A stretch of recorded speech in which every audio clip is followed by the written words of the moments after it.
Next isomerism है tautomerism. तो लिखिए इसमें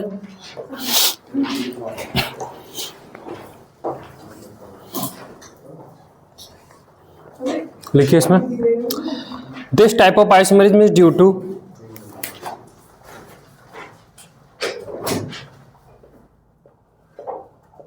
this type of isomerism is due to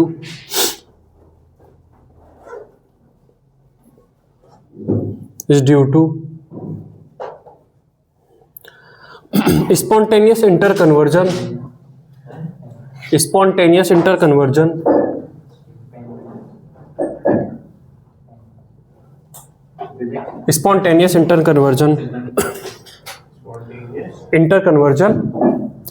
of two isomeric forms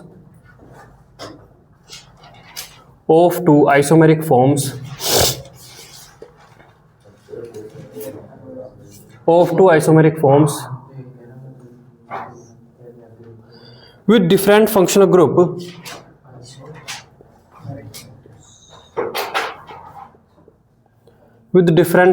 groups into each other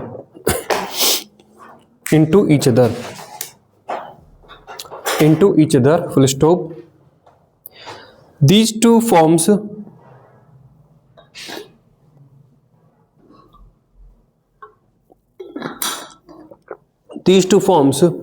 exist in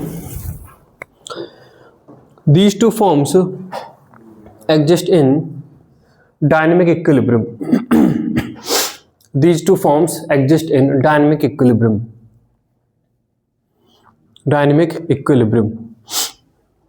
ठीक है, तो देखिए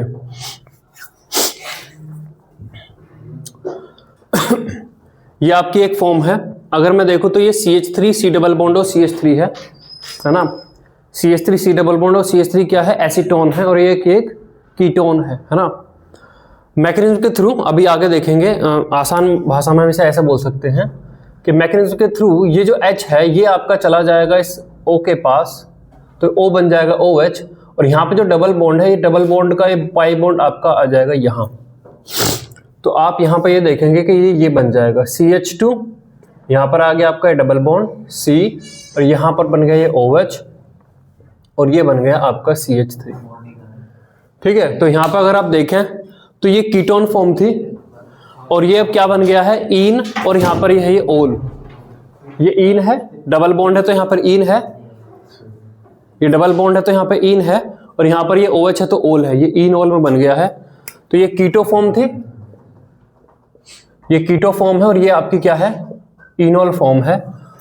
तो कीटो इनोल फॉर्म भी इसे बोलते हैं, है ना। कीटो इनोल टोटोमेरिज्म है ना, कीटो इनोल टोटोमेरिज्म का केस है ये। ठीक है, एक कीटो फॉर्म जिसमें इनोल में बदल जाएगी। बातें नहीं करिए, यहाँ देखो भाई, है ना। उसी तरीके से यहाँ पे क्या होगा, ये जो H आपको दिख रहा है ये H चला जाएगा किसके पास, O के पास चला जाएगा, और यहाँ से पाई बॉन्ड आ जाएगा आपका यहाँ। तो क्या बन जाएगा आपका RN हो गया, और यहाँ पर आपका डबल बॉन्ड N, और यहाँ पर आपका OH। उसी तरीके से यहाँ पर देखिए ये जो H आपको दिख रहा है ये H किसके पास चला जाएगा, O के पास चला जाएगा। ठीक है, और यहाँ पर जो एक पाई बॉन्ड है ये पाई बॉन्ड आपका यहाँ आ जाएगा। तो आपका यहाँ पर N, फिर यहाँ पर ट्रिपल बॉन्ड ये C, और यहाँ पर आपका O, और यहाँ पर आपका H। तो ये जो दोनों फॉर्म है, ये जो दोनों फॉर्म आपस में बन रही हैं, अगर मैं देखूँ तो ये कीटो फॉर्म है, और ये उसी का एक फंक्शनल आइसोमर है। फंक्शनल आइसोमर है ना, ये कीटो फॉर्म है। इसमें और इसमें दोनों में फंक्शन ग्रुप अलग अलग है। यहाँ पे कीटोन फंक्शन ग्रुप है, यहाँ पे देखिए कीटोन है ही नहीं, यहाँ पे तो एल्कोहल और ईन है। तो ये दोनों एक दूसरे के फंक्शनल आइसोमर है, ये भी फंक्शनल आइसोमर है, ये भी फंक्शनल आइसोमर है।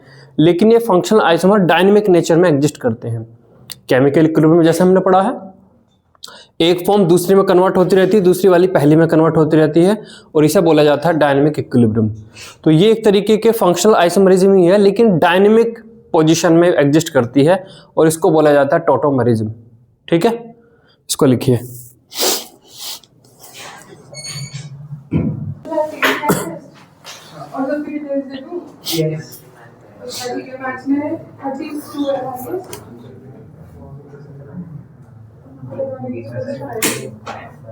which type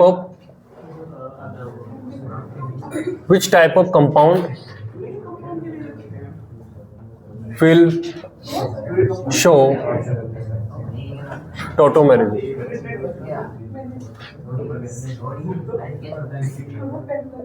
देखिए अब हम ये जानेंगे कि किस टाइप का जो कंपाउंड है वो आपका टॉटोमेरिज्म दिखा सकता है। तो यहाँ पर देखिए C डबल बॉन्ड O, यहाँ पर मान लो एक H लगाया हुआ है, यहाँ पर देखिए CH2 और यहाँ पर आपका ये H, ठीक है।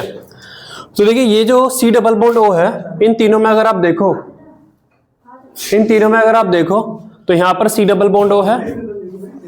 अरे भाई थोड़ा सा पढ़ लें हम, हाँ तो प्लीज साइलेंस बनाइए, ठीक है। ये समझने में, ये वैसी आइसोमेरिज्म जैसी आसान नहीं है, खेलकूद वाला नहीं है, ये समझना पड़ेगा वरना गायब हो जाएगा, ठीक है। यहाँ पे अगर आप देखो तो यहाँ पे C डबल बॉन्ड O दिख रहा है, यहाँ पे आपको N डबल बॉन्ड O दिख रहा है, यहाँ पे आपको C डबल बॉन्ड O दिख रहा है। मतलब जो भी टॉटोमेरिज्म दिखाएंगे उसमें आपको C डबल बॉन्ड O ये इस टाइप से दिख रहा है, तो ये ग्रुप आपका होगा, ठीक है। और ये जो ग्रुप आपको C डबल बॉन्ड O दिख रहा है या N डबल बॉन्ड O दिख रहा है, ये फाइनली किस में कन्वर्ट हो जाता है, ये C डबल बॉन्ड O से आपका COH बन जाता है। दैट मीन्स ये ग्रुप है जो रेस्पॉन्सिबल है। हाइड्रोजन कहाँ से आएगा, इस डबल बॉन्ड O को बनने के लिए OH बनना है, तो हाइड्रोजन कहाँ से आता है। तो यहाँ पर देखिए ये जो ग्रुप मैंने रेड में एनक्लोज किया है, इसके जस्ट बराबर में जो लगा हुआ कार्बन है उसे क्या बोलेंगे, अल्फा कार्बन बोलेंगे। तो ये आपका अल्फा कार्बन है। तो अगर अल्फा कार्बन के पास, अल्फा कार्बन आपका क्या होना चाहिए, सैचुरेटेड कार्बन होना चाहिए, ये आपका सैचुरेटेड कार्बन। तो यहां पर ये आपका कार्बन होना चाहिए सैचुरेटेड, है ना, सैचुरेटेड कार्बन। सैचुरेटेड कार्बन का मतलब sp3 hybridised carbon, sp3 hybridised carbon होना चाहिए और उसके पास एक H मौजूद होना चाहिए, है ना। उसके पास should have at least 1 H, इसके पास कम से कम एक H होना चाहिए। कम से कम एक H मतलब बाकी क्या हो सकता है, यहाँ पर 2 CH3 भी तो लगे हुए हो सकते हैं, तो फिर एक ही बचता। अगर मैं यहाँ पर तीनों CH3 लगा दूं तो फिर नहीं बचनेगा, कम से कम इसके पास एक H होना चाहिए। तो ये ग्रुप आपका टॉटोमेरिज्म करके अपना दूसरा मॉलिक्यूल बना लेगा।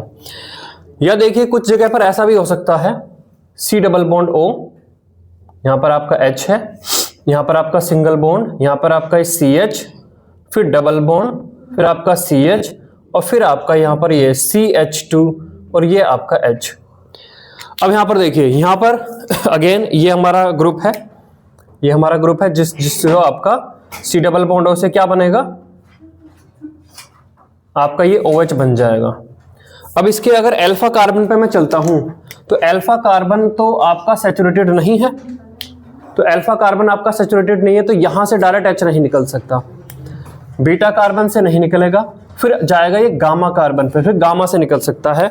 दैट मीन्स अगर कॉन्जुगेशन के थ्रू होते हुए गामा कार्बन पे के पास H मौजूद है, देखिए double bond, single bond, double bond, फिर सिंगल बॉन्ड, तो ये वाला कार्बन उसी तरीके से रेस्पॉन्ड करेगा जैसे ये वाला कार्बन रेस्पॉन्ड कर रहा था। अभी हम आगे यहाँ पे देखेंगे। तो अगर गामा कार्बन है तो गामा भी आपका सैचुरेटेड यहाँ पर होना चाहिए, तो ये आपका सैचुरेटेड कार्बन है ना, ये आपका सैचुरेटेड कार्बन और इसके पास शुड हैव एट लीस्ट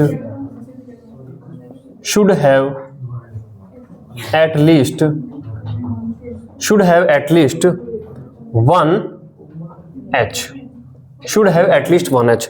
अब यहां पर देखिए इसका क्या बन जाएगा, जब ये टॉटोमेरिज्म करेगा तो इसका क्या बन जाएगा, जब ये टॉटोमेरिज्म करेगा तो यहां पर ये जो H है ये H निकल के यहां पहुंच जाएगा और यहां पर एक डबल बॉन्ड बन जाएगा, तो आपको ये मिल जाएगा CH2 डबल बॉन्ड C, यहां पर बन जाएगा आपका OH और ये आपका H, ठीक है। तो यहां पर टॉटोमेरिज्म हो चुकी है। अब यहां पर क्या होगा, ये H निकल के आपका यहां पहुंचेगा, तो फिर डबल बॉन्ड वगैरह कहां बनेंगे, देखिए एक डबल बॉन्ड यहां बन जाएगा, फिर ये डबल बॉन्ड यहां के हटके यहां बनेगा, ठीक है। तो आपका जो टॉटोमेरिज्म के थ्रू जो बनेगा तो मॉलिक्यूल आपको ये मिलेगा। तो यहां पर देखिए CH2 डबल बॉन्ड CH, फिर यहां पर सिंगल बॉन्ड, फिर आपका CH, फिर डबल बॉन्ड C, यहां पर आपका ये OH और ये आपका H। तो इस तरीके का अगर यहां पर केस होगा तो आपका मॉलिक्यूल टॉटोमेरिज्म दिखा सकता है। ठीक है, जैसे देखिए मैं कुछ यहाँ पर एक क्वेश्चन कुछ लेता हूँ, बहुत सारे क्वेश्चन इसमें दिए हुए हैं कि क्या ये टोटेमरेज दिखा सकता है। जैसे देखिए यहाँ पर क्वेश्चन है यहाँ पर ये कि ये देखिए यहाँ पर ये है मॉलिक्यूल,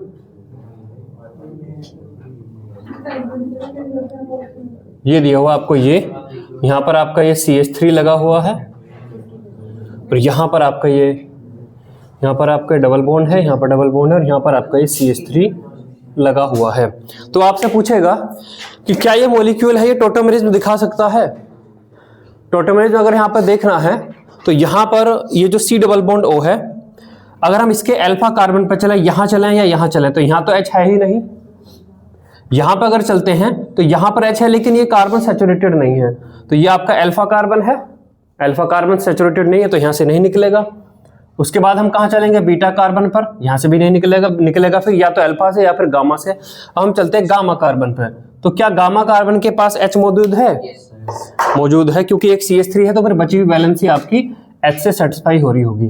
तो यस, ये आपका टोटेमरेज मॉलिक्यूल दिखा सकता है। ठीक है, तो कीटो से इनोल बन जाए या इनोल से कीटो बन जाए, दोनों केस में हम बोलेंगे कि टोटेमरिज्म एग्जिस्ट कर सकती है। ऐसा नहीं कि कीटो से इनोल बनेगा तभी टोटेमरिज्म बोलेंगे, इनोल से कीटो बन जाए क्योंकि ये तो डायनामिक इक्विलिब्रियम है, इससे ये बन जाए या इससे ये बन जाए, टोटेमरिज्म एग्जिस्ट कर सकती है। ठीक है, चलिए लिखिए इसको।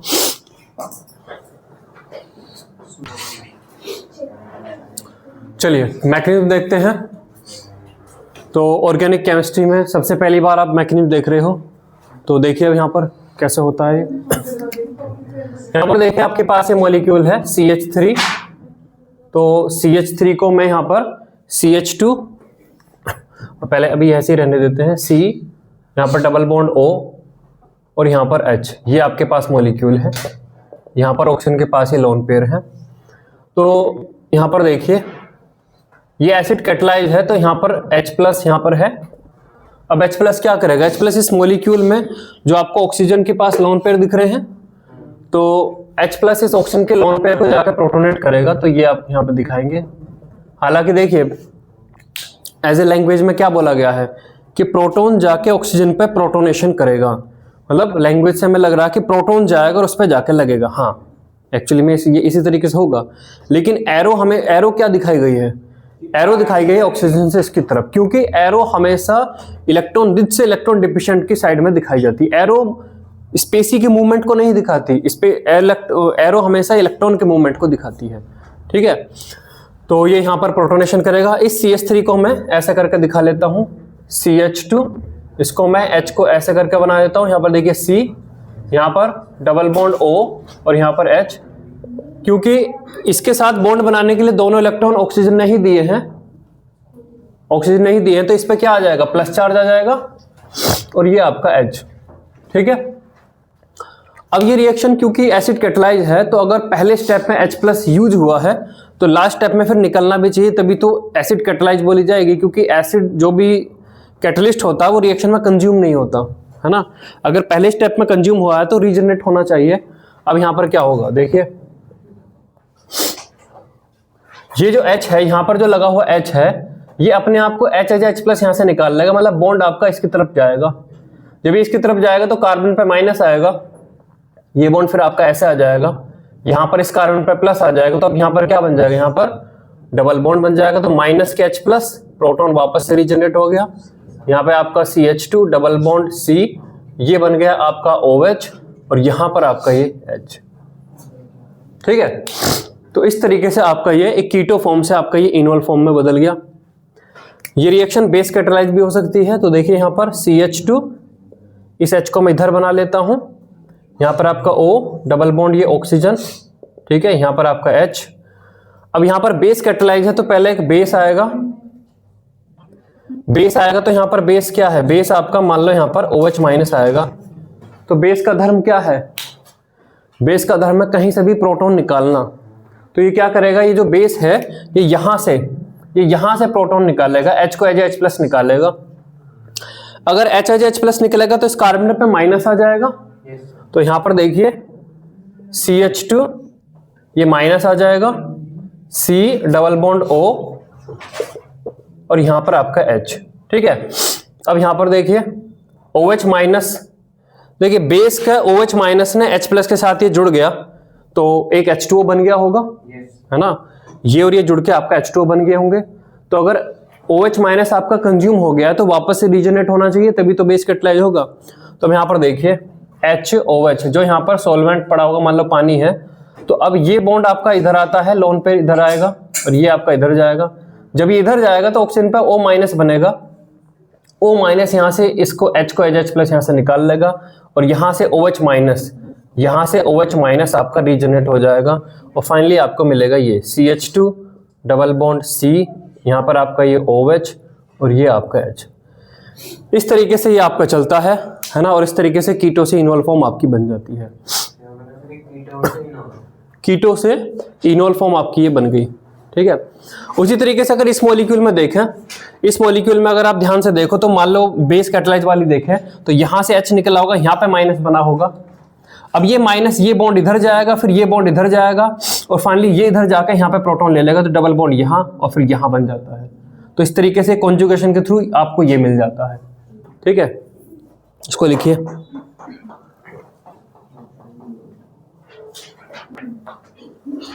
कैरेक्टरिस्टिक ऑफ टॉटोमेरिज्म,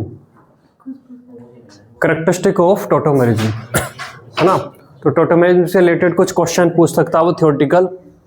तो पहला पॉइंट लिखिए यहाँ पर इसमें,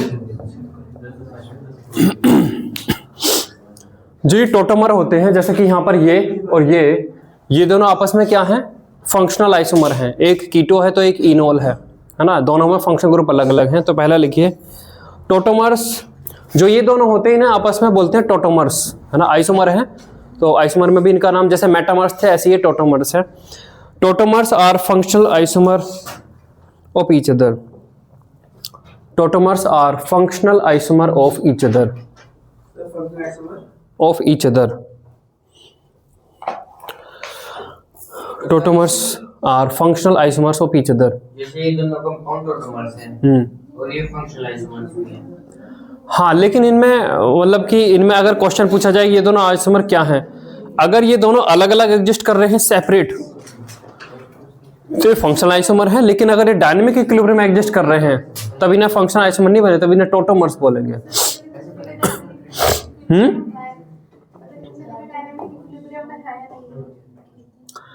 जैसे वो जो नागिन औरत बन जाती थी, तो अगर नागिन अलग एग्जिस्ट कर रही है और औरत अलग एग्जिस्ट कर रही है तब उसे बोलेंगे फंक्शनल आइसोमर्स। नागिन नागिन है और औरत औरत है तो वे फंक्शनल आइसोमर्स हैं। और अगर नागिन जब चाहे बदल जाए औरत में तब उसे इच्छाधारी नागिन बोलेंगे, ठीक है, तब उसे बोलेंगे इच्छाधारी नागिन, तब उसका अलग वो बोला जाएगा, इच्छाधारी है ये, जब चाहे औरत बन जाती है, जब चाहे वे नागिन बन जाती है, ठीक है, उस तरीके से ये है। तो अगर दो अलग अलग एग्जिस्ट कर रहे हैं तब इन्हें फंक्शन आइसोमर बोलेंगे। अगर अलग अलग एग्जिस्ट ना करके डायनेमिक इक्विलिब्रियम में एग्जिस्ट कर रहे हैं तब इन्हें टोटोमर ही बोला जाएगा, ठीक है। नेक्स्ट लिखिए, tautomers are always in dynamic equilibrium. Second point, tautomers are always in dynamic equilibrium, are always in dynamic equilibrium into each other, into each other,